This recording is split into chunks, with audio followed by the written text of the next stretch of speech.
Hi everybody, this is Kay the Reader, and I'm back with another featured 5. And the first 2 books I'm going to show you today are by the same author. They are romance novels, and the author is Cheris Hodges. The first book is More Than He Can Handle. And this book is about a woman named Winifred Freddie Barker. She goes by Freddie. She's a bridesmaid in a wedding, and after the ceremony, the reception heats up. She has a little bit too much champagne and a little bit too much of the best man, Cleveland. And that was unintentional. She says, okay, that's going to be just a one-night stand. I should never have done that. And Cleveland, his initial intention for being with her is to kind of put her stuck-up attitude in place.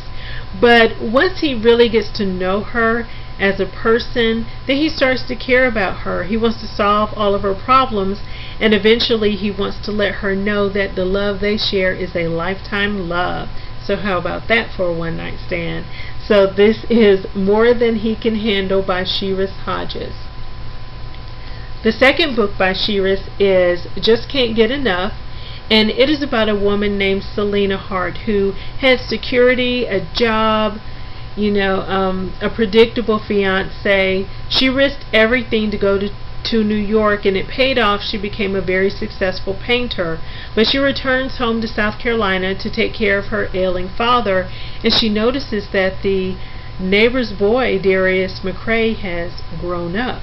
Now, Darius was a lawyer in D.C., but got tired of the hustle and bustle and decided to return to his southern roots. Now, the two of them hook up, and his ex-girlfriend Tiffany decides she's going to stir up some trouble, but Darius does everything in his power to let Selena know what they have is real.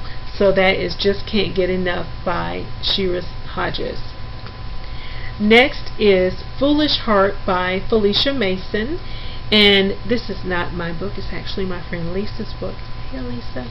But anyway, this book is about Coleman Hart III, who has inherited a family business, and it's in turmoil. There's a lot of infighting, there's talk of bankruptcy, things are just not going well. So he enlists the help of Sandra Pride, who has her reasons for wanting to help him. She can't stand the family. She wants to pay them back for some things that they've done.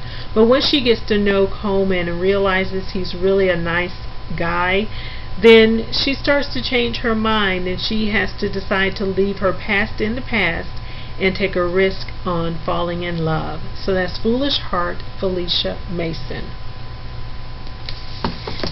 Next is I Say a Little Prayer by Lynn, and it's about a guy named Chauncey who was once the member of a boy band, but then people find out that he and another bandmate, Dee, they were more than just bandmates. They were lovers.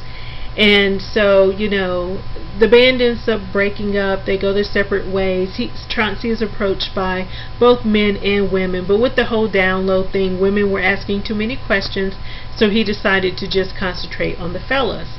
He ends up later going to church, and he gets really involved with the church, but they have a revival, and the whole purpose of the revival was to put down gay people in gay marriage, and he feels angry and betrayed, and he's really upset. And then, surprisingly, Dee comes back into his life, so there's a lot of drama there. That is I Say a Little Prayer by Lynn.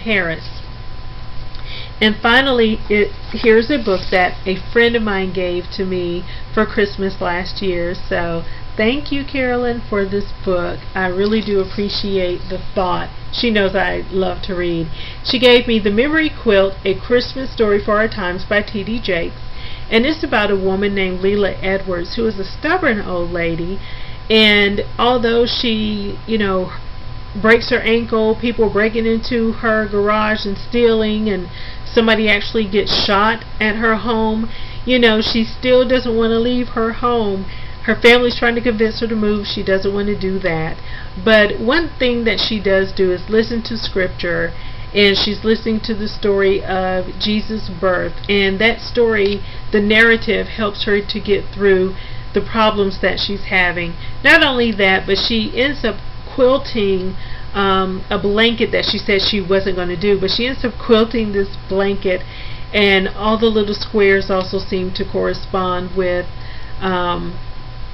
or connect to what's going on in her life, as well as the story of Jesus. So it all ties in together. The Memory Quilt by T.D. Jakes. And I'm very appreciative that someone thought enough of me to give me this sweet little book. So that is today's Featured 5, everybody. I hope that you enjoyed it. There will be other Featured 5 videos coming up very soon. In the meantime, everybody, keep reading.